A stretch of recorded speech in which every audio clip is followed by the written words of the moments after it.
共同推动世界经济新一轮增长。谢谢大家。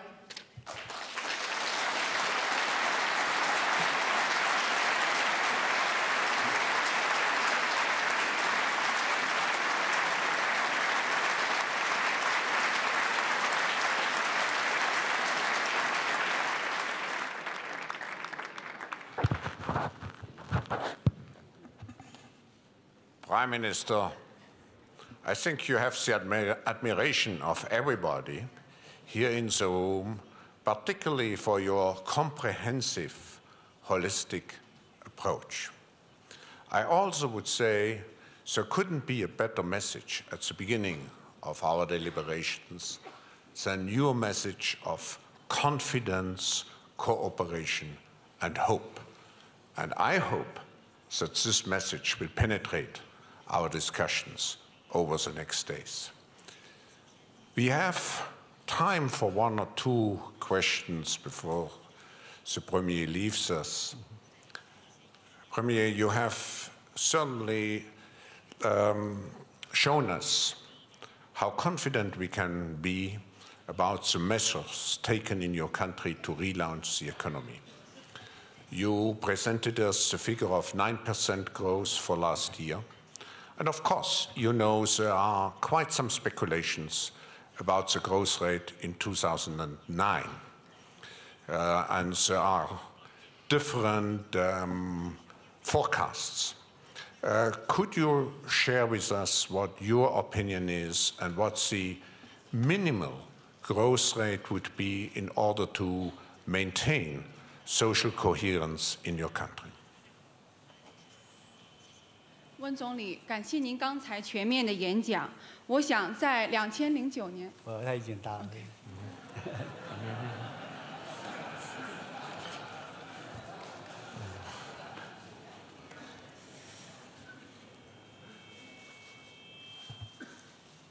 众所周知，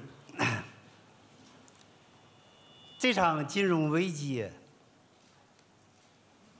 给中国实体经济造成了冲击。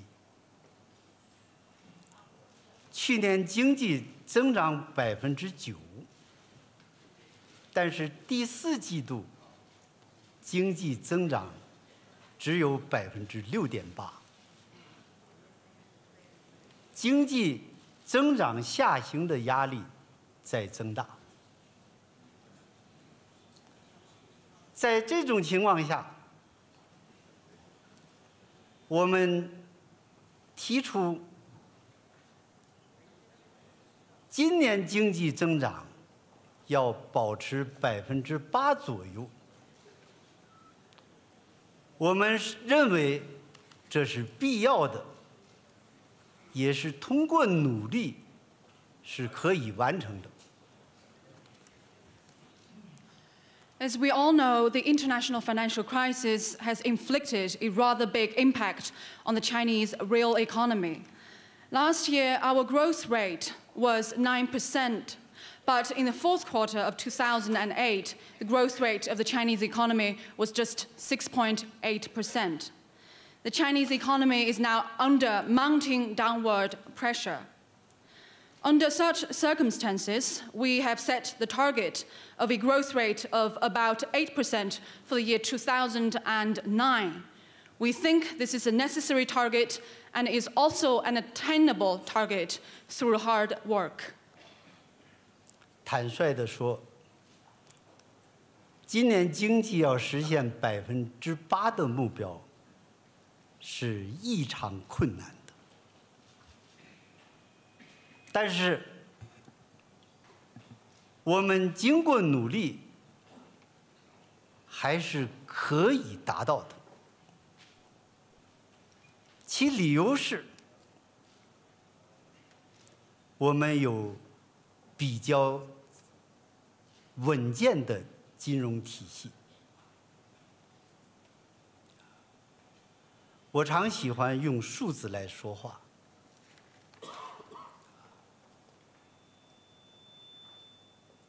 中国的金融体系在这次的危机中直接受到的损害比较小。由于我们推进金融体制改革，特别是建立现代银行体制，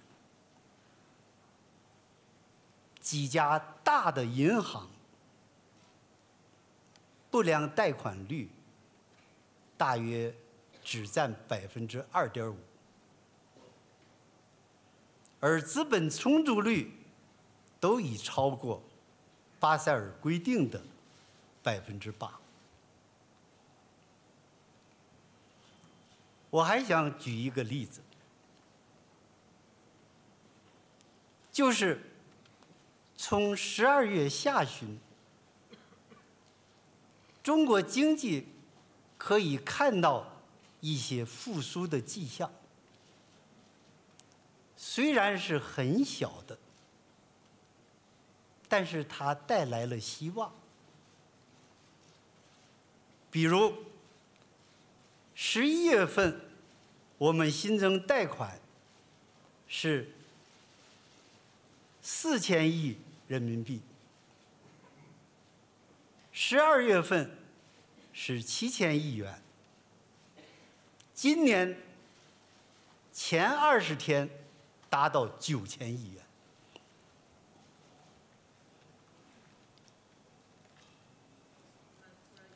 To be honest, it will be a tall order to achieve a growth rate of 8% of the Chinese economy in 2009.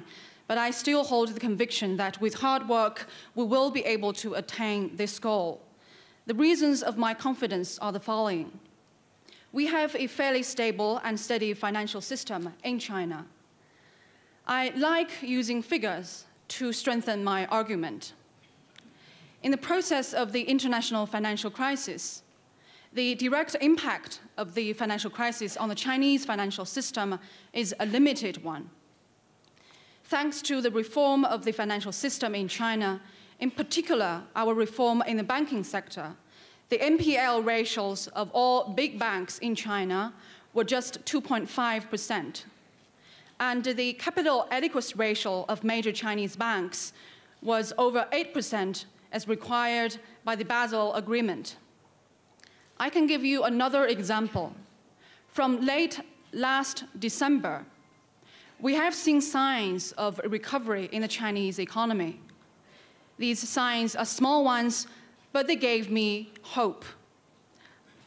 For example, in last November, the increase of loans in China was 400 billion RMB yuan. The figure for last December was 700 billion, and in the first 20 days of the new year of 2009, the figure stood at 900 billion. 一些工业品的价格开始回升，企业库存和港口积压的货物开始减少。12月份的规模以上工业增加值比10月份增长了0.3%。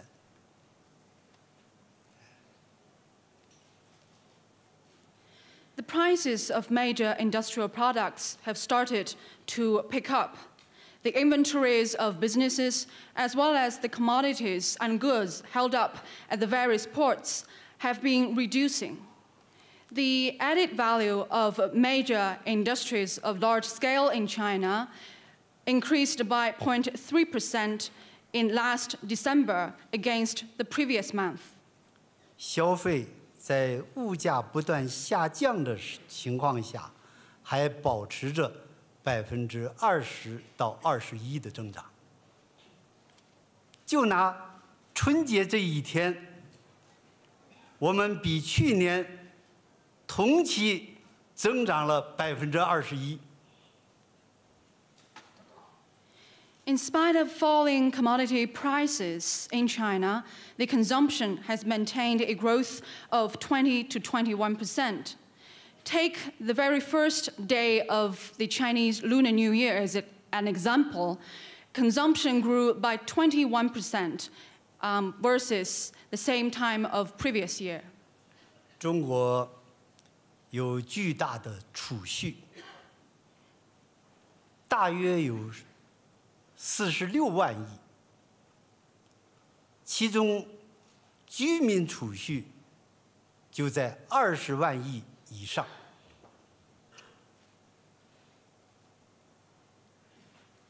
China has massive savings. We have about a savings of 46 trillion RMB yuan, among which 20 trillion RMB yuan belong to household or individual savings. 中国正处在工业化和城镇化的进程当中，特别是存在着地区差别和城乡差别。如果你到农村去看，可以用一句通俗的话，就是说，多少东西也填不满。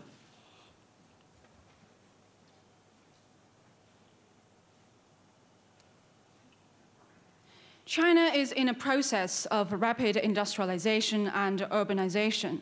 There is still a gap between the countryside and the urban areas of the country, as well as among different regions in China. If you pay a visit to the rural areas of China, one can see things, if put in a plain way, that no matter how many resources you have, you can never meet the needs and demands there. 为了实现经济增长的目标，我们必须出手要快，出拳要重，措施要准，工作要实。也就是把问题抑制在萌芽状态。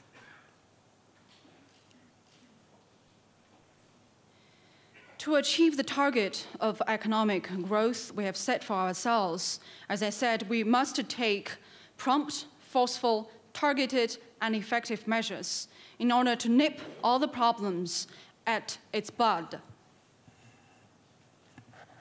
谢谢。Thank you. Prime Minister, one last question. You have included into your areas which require international cooperation climate change.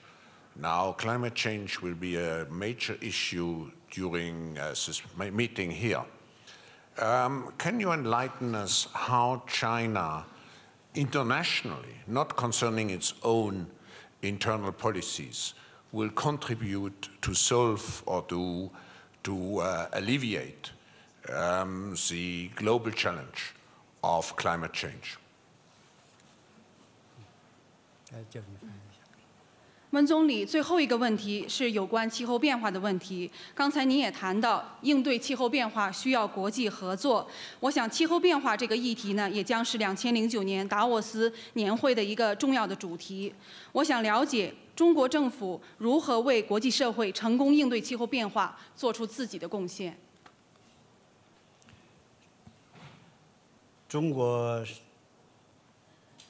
是国际气候变化公约和京都议定书的参加者，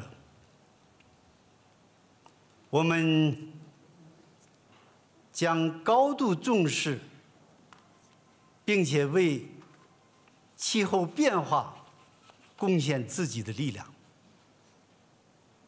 大家知道，在制定“十一五”规划的时候，我们已经把节能减排作为约束性指标。China is a party to the United Nations Framework Convention on Climate Change and its Kyoto Protocol. We take the issue of climate change very seriously and will continue to contribute our share in meeting the challenge of climate change. As you know that in formulating our 11th five-year program for national economic and social development, we have already set mandatory targets for ourselves in terms of saving energy and reducing pollution. 要求单位 GDP 能耗每年降低4%，5年降低20%。同时，化学需氧量要减少2%。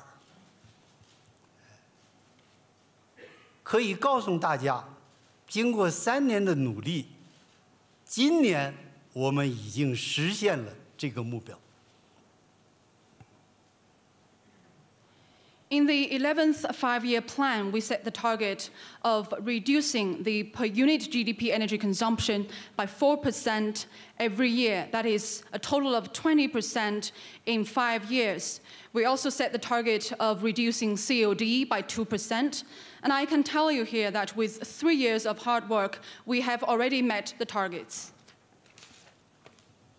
我们还要实行碳吸附的技术，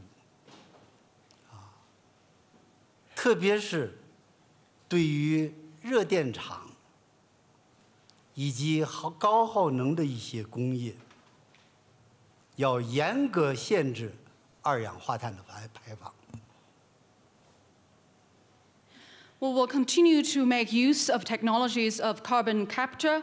In particular, we will continue to enforce strict restrictions on the discharge of CO2s from coal-fired power plants and energy-intensive industries.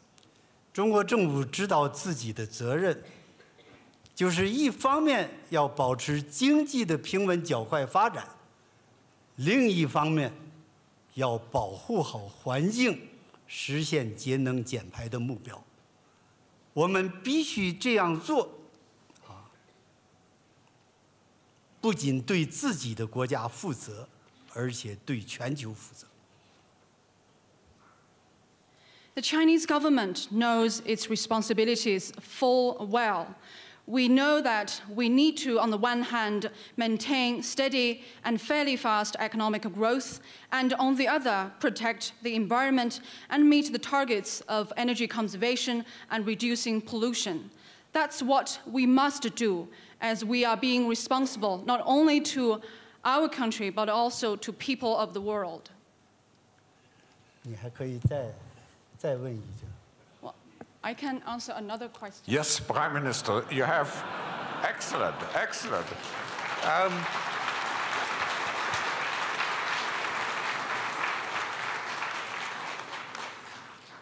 Prime Minister, you have here in the room many American friends. What would be your message to the new American administration? 温总理，今天在座聆听您演讲的有很多来自美国的朋友，您对美国新政府有什么信息要传递？我方才已经讲了，在奥巴马当选总统以后，胡锦涛主席和我随即向他发了贺电，表示祝贺，并且希望两国政府尽快加以接触。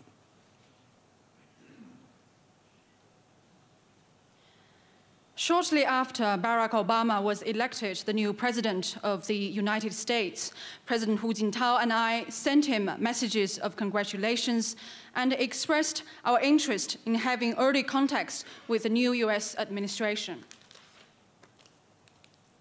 中美建交30年来实践证明，合则两利，斗则俱伤。我们已经确立了要建立建设性的合作关系。